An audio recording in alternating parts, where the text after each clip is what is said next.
Welcome back to a particularly exciting book review for me. I'm going to preface this with if you've watched my last hour's book review, I left out some important details that I found fascinating, and that was some of our characters actually hop back into some of the multiversal travel, and you actually get to see Edom again, which appeared in the Mortal Instruments series. And there's quite a few things that are convoluted with that, and you also see the reappearance of the character Lilith, and she's got her own plans. And I just thought that was an interesting turn for the story. But that's all I'm going to say on that. On this particular book review, I'm going to go over various side books that Cassandra Clare wrote in tandem with her main trilogies and series of the Shadowhunter novels. But I'm just going to call these, the books of Downworld, if you will. And so to start off this particular review, I have the Shadowhunters Codex. And this is a book that appears primarily in the Mortal Instruments series. It's a book that Clary is given by Jace, and this is kind of like the how-to manual for Shadowhunters who are just kind of getting into what it is to be a Shadowhunter. And on the cover here, you have the Angel Raziel holding the Mortal Sword and the Mortal Cup, and he's emerging out of Lake Lynn. I think that's the name of the lake. And basically, it's kind of like a textbook. It's done in the same fashion that J.K. Rowling did her Fantastic Beasts and Where to Find Them textbook, where you have all this information in here, but you also have things written in the margins that, some of our main characters from the Mortal Instruments series kind of wrote in little notes to each other. They're pretty comical. I think it's a nice touch. There's also various drawings in here that Clary, drew inside of the book. um, but it's really quite interesting. And one thing I will note, it's got a pretty nice looking hardcover too. There's the Mortal Cup on the front there. But on the inside, as soon as you open it up, you have an image depicting our main group of friends from the Mortal Instruments series, and just a nice little image there, like a painting. And in the back of the book, you have a nice image of our main trio of friends from the Infernal Devices trilogy. So you can see Ithuriel the angel enveloping Tessa, Will, and James, or Jim, as everyone loves to call him. And then in the bottom there, you have the clockwork creatures, the automatons that were wreaking havoc during that time. See, I thought it was a lovely little detail there. So basically, this book is just, like I said, a manual. It tells you about the different weapons that the Shadowhunters use, and it tells you about the Parabatai Bond and what it means. It also has various different breeds of demons, because they're basically like species of animals if they're not greater demons, and all of that good stuff. And then they talk about the various different downworlder species and all of that. And then it goes into a brief history of the Nephilim, who they are, where they came from, etc., etc. And it even talks about the homeland. Even has a nice little map here of the home country, which is somewhere in the middle of Europe. I think I forgot to mention that in other videos, but it has so many glamours on it, which are basically concealment spells, if you will. It's got so many in place that as a mundane, if you were to walk through one side of this dome, if you will, you would instantly appear on the other side. You would literally have no perception of the literal entire country that you just passed through. Like you just pass through it instantaneously. You have no idea that it's there. And it comes into all kinds of other interesting topics. It covers the mortal instruments, for example, and all that good stuff. And it even has a brief diagram of the various different, find a good page here, the various different runes and marks that the Shadowhunters bear. And since the writing of this book and the Mortal Instruments, there have been new rune designs created by Cassandra Clare that have other different abilities, and they're mainly ones that Clary, the character, has created since discovering her ability to create runes. And so I found that very interesting, to say the least. So I'm gonna hop into the next book here, and that is the Bane Chronicles. Now, This particular book, like many that I'm going to go through in this review, kind of jump around. It's a collection of short stories based off of the character of Magnus Bane, which is an immortal warlock character that everybody loves. He's a very beloved character. You basically hop into his backstory, and it kind of jumps around across the centuries until you get to the parts that are actually familiar, that where he's interacting with our main cast of characters and all that good stuff. And he's a very comical character. He has, in my opinion, the best lines in the entire series, and he has a heck of a collection of one-liners, let me tell you. But I really enjoy his character, and his warlock mark is golden cat eyes. That's a key characteristic about him, and his blue colored magic. Those are kind of his thing, if you will. He is the most powerful warlock that we see in this series. And yeah, I just absolutely loved going through this series and seeing all the different things that he did throughout time, because he has been alive for centuries. So that's going to make me hop into the next one. I'm going to try and go through these books in the order that I read them. And let me just say, when it comes to the books in this review, you may want to read the other main trilogies first, because some of these books end up covering things that happen in all of the different book series. And if you haven't read all of the other series, you will definitely be spoiled on some certain key things. And I kind of made that mistake a little bit because I read these before I read The Last Hours and The Dark Artifices. And I still haven't read the third book in The Dark Artifices, but I still kind of have an idea of certain things that went down because I read some of these books before then. So if you don't like spoilers, then wait to read the books in this review last, because it definitely covers some key things. I'm gonna go into no more of that. So this book is Tales from the Shadowhunter Academy. Now, this primarily focuses on Simon as a character, because at the end of the Mortal Instruments, when he is turned back into human from being a vampire, uh, Asmodeus, in return, takes his memory of all of Shadowhunters and Downworld away from him. He basically forgets all of it.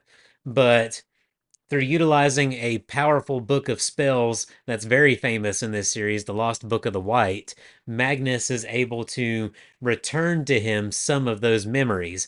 And I think as this book progresses, if I remember correctly, he gains more of these memories as time goes along.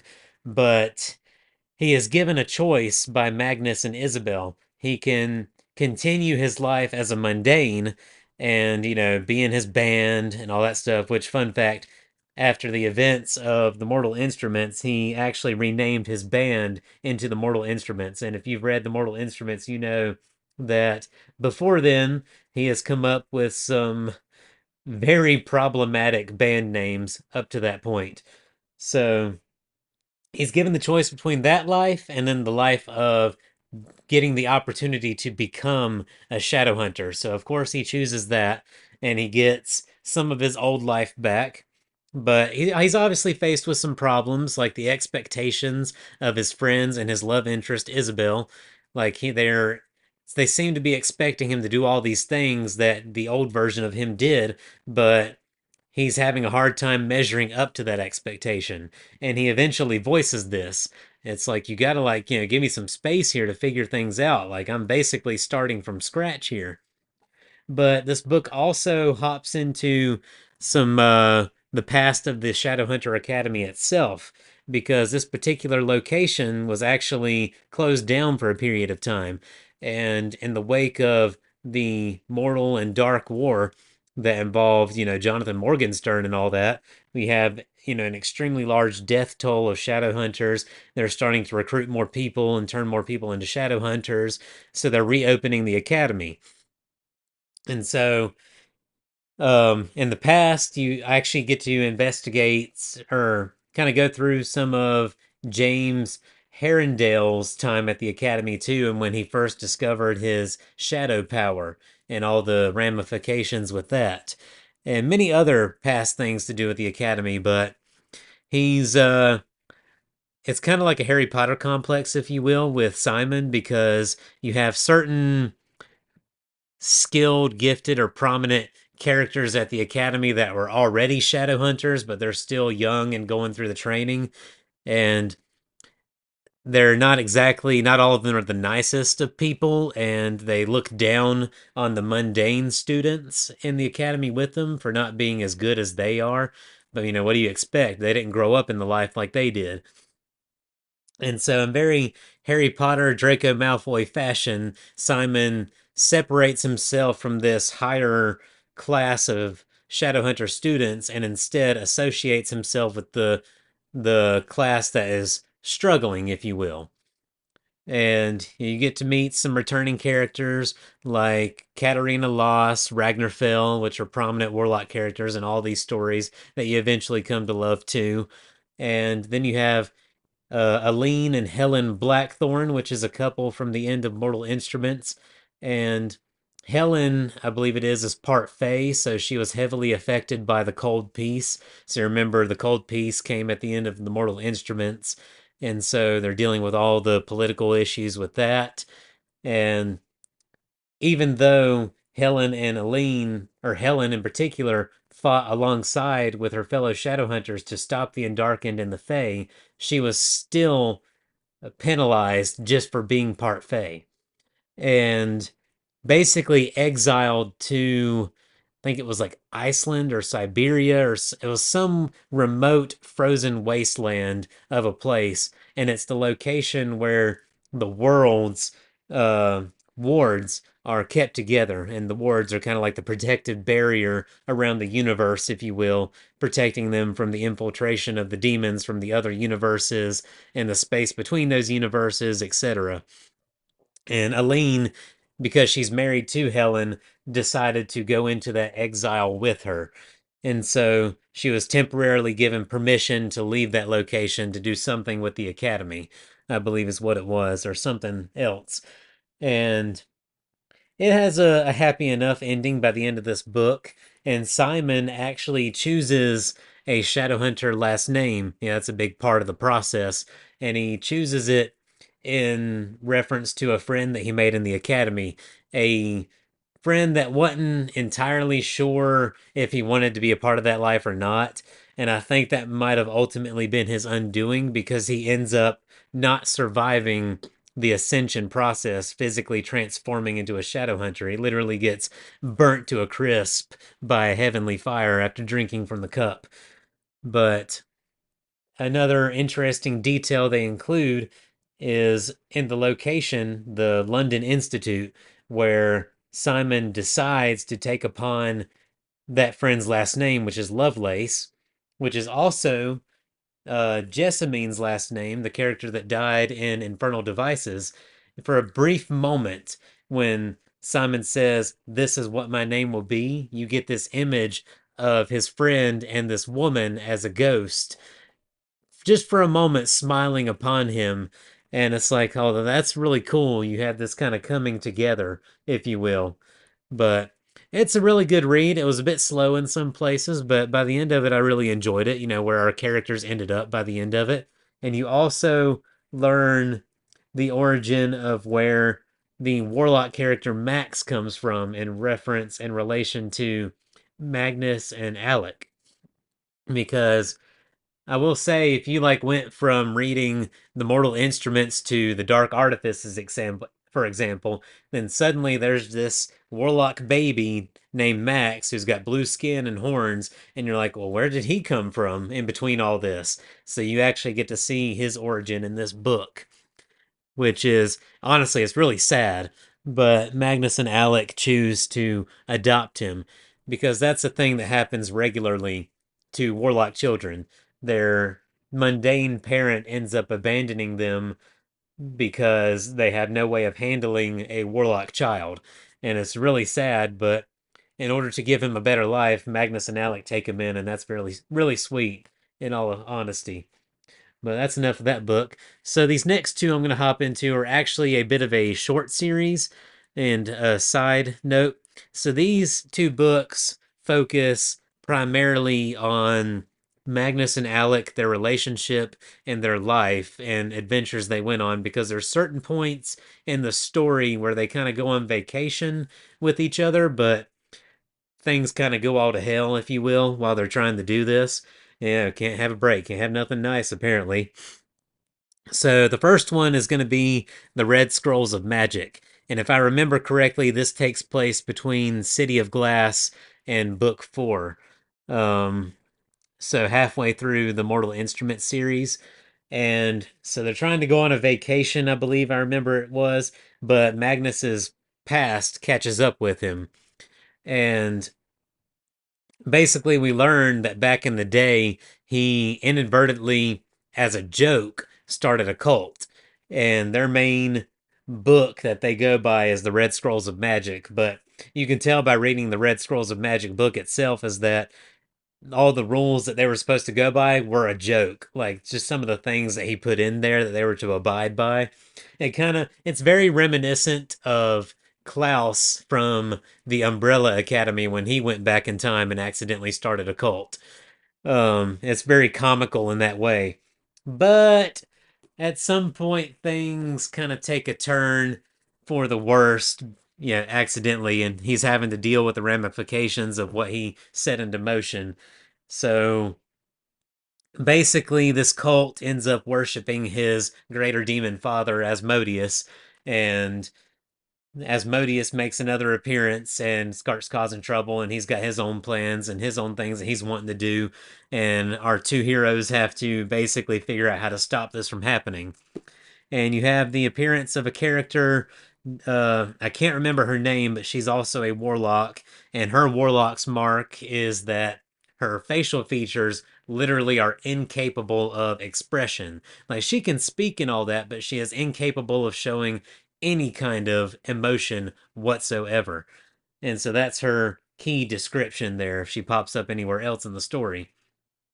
It's also in this book that you finally find out that Ragnar Fell wasn't dead this whole time like we thought he was at the end of City of Glass. And so, yeah, it's actually a really enjoyable book, I thought. And, yeah, it's just a little short book. It won't take you long to get through it. But it's a nice little addition to Magnus and Alex's story. But that's all for that one. The second book is The Lost Book of the White, which is named after the famous spell book in this universe, The Lost Book of the White. And I think it eventually ends up in the Spiral Labyrinth for study, if I remember correctly. But we're yet again hopping back into Magnus and Alex's story. And yeah, they kind of have their own things going on. They got, Max has come into the story at this point, and they basically have to leave Max behind in New York to be babysat by Alex's mother, Maurice, which is pretty comical in and of itself. Like, I really have to say, for Maurice's character, from how she started out when you first meet her to where she ends up in this book here, like her character just does like a complete turnaround. Like I used to dislike her a lot and be annoyed by her, but I end up loving her by the end of this book, and just how accepting she has become of her son and her now adopted grandson and all this other stuff. Like it's really sweet how they did that. And I can even say the same for Robert's character as well, Alec's father, and the ways that he comes around. And he actually ends up becoming the Inquisitor up in Idris, and that's a high level position because you got the Clave, you have the Inquisitor, which is kind of like their judge, if you will. He's kind of the executioner, but he doesn't execute people. That's just kind of like the filler term I'm using. Like he's the authority figure, if you will. And then you have the consul, which is like the president, the leader of the Shadowhunters. And that position is elected, obviously. But currently she is the big decision maker, for the Shadowhunters. Even though things are most of the time cast to a vote. Outside of that, you get some more multiversal travel. In this one, you go and visit the realm of the dead because our characters, and they actually link up with a lot of the characters from the Mortal Instruments.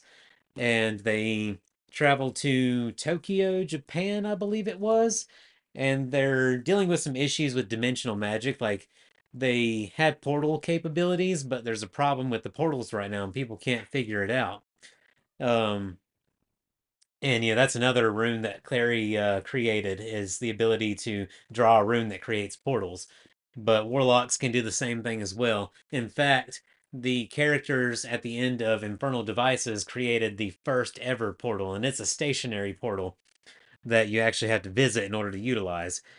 Um, but the realm they end up visiting is Dayu, and they end up encounter it's the realm of the dead, and it's a realm from, I think, Japanese folklore, if I remember correctly. I could be totally wrong about that, but there's a system to it, different levels, and basically whatever your family left up in stock for you after you die, you can use to get passage through this realm. But there's also different areas in this realm designated for specific kinds of torture, for specific kinds of, things you did in order to kind of like pay a debt, if you will. But all the pain and anguish from these tortures powered the machinery of this realm before the angels came in and destroyed it all. And you encounter a character named Samael, I believe his name was. It was another prince of hell, and he's got his own plans going on. And he's actually the reason why the problems are happening with the portals in the first place. The added problem with this story is that the bad guy warlock character that can't show any expression on her face has reemerged, and she has this weapon, this thorn with her that she stabs Magnus with, and that sets him on a race against time because it's Samael's magic, and it's slowly transforming him and overtaking him. And if he doesn't get accept the power and get stabbed twice by the thorn, then he'll die. And so it's either die or basically be under the control of Samael. And so they're basically traveling to the realm of Dayu to hopefully solve this problem. And Samael's plan, at least initially, was to try and start up the machinations of Dayu again, or something of that nature. But at the very bottom level of Dayu, they enter into this realm, this kind of pocket universe, if you will, that is kind of the demon that used to run this realm used it to literally do anything. This realm is capable of creating and, basically fabricating anything that can be used to torture somebody. And whatever demon at that time, it's basically up to their imagination to come up with whatever they want to use in this realm. And that's where they come into the final conflict with Samael. Now, the interesting thing about the end of this series, obviously, his plans were foiled, but the closing scene, if you will, is in a very interesting location. They called it like a space between spaces or void between voids or whatever it was called. It was very interesting how they described it. But in this particular location, you have, for the first time since the fall, you have the coming together of all the different, greater demons. You have, Belial, Samael, Azazel, Asmodeus, Leviathan, even. And I forgot to mention Leviathan makes an appearance in the last hours and causes a significant amount of damage. But up to this point since the fall, they've all kind of been working against each other out of greed, trying to like take over all these different universes as their own property. And that's really and truly what the main drive between this series is they're trying to protect our heroes are trying to protect their own universe from the demonic threat. But you have all these other universes, some have already been overtaken by the demons and all the people slaughtered, and that they become hell dimensions and a part of like the manifold, if you will, the collection of demon realms. And at the center of it all is the demon city capital, Pandemonium. And so you kind of have this multiversal war that is taking place, and various greater demons own some of these demon realms. And it's just such a high level, like blow your mind kind of level of detail and storytelling, but really quite fascinating. But at the end, in this little get together, they're finally at the urging of Samael coming together in this big masterful plan to go against our heroes, if you will. And I'm wondering if that's going to lead into the trilogy that Cassandra Clare hasn't written yet, that I keep hearing rumors about. Because she's writing one book called The Secrets of Blackthorn Hall that I hadn't gotten a hold of yet, obviously.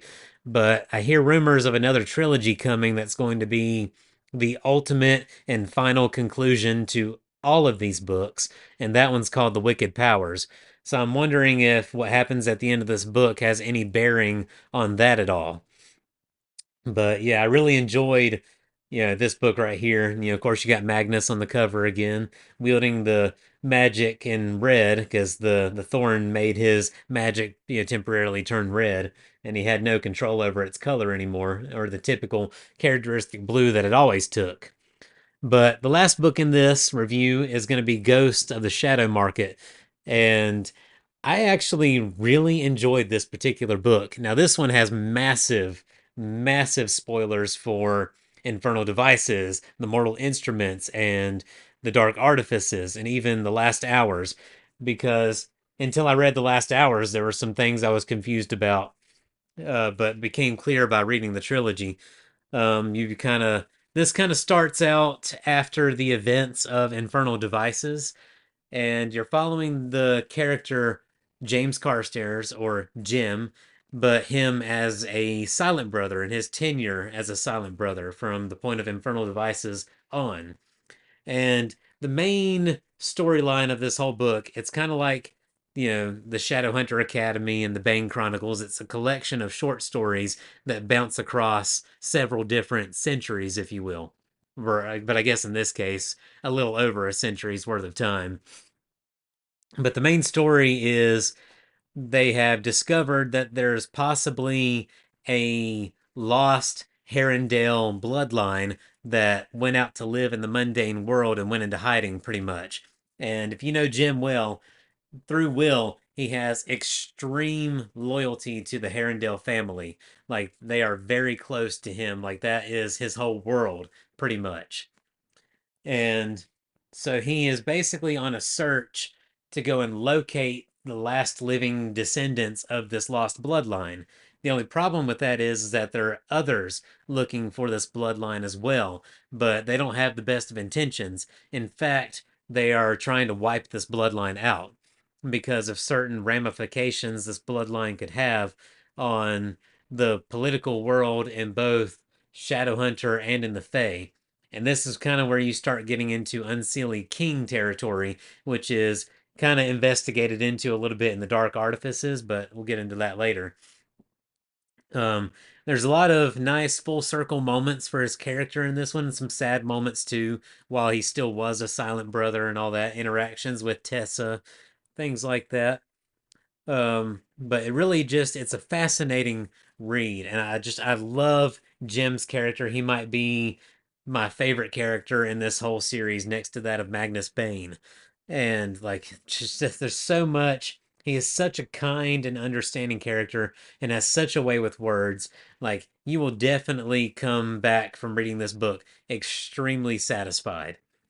And you also, in this one, learn about another character, the second character named Raphael in this series, which is a Shadowhunter child that was pretty much abandoned after the Dark War when you had that massive death toll. He was kind of just glazed over, swept under the rug, if you will, instead of being adopted by a Shadowhunter family like he was supposed to. So Magnus and Alec basically take him in to be a brother to the Warlock Max. And so that was super sweet. But in this book, you also get to see Tessa finally starting to experiment with her warlock magic a little bit more, not just her ability to turn into other people, but and her magic takes the color of gray, which it matches her name, Tessa Gray or Teresa Gray. But yeah, super satisfying book. I highly recommend this one. But again, I wouldn't read any of the books in this series until you've read The Infernal Devices, The Mortal Instruments, The Last Hours, and The Dark Artifices, because all of these books contain massive, massive spoilers for all of those books.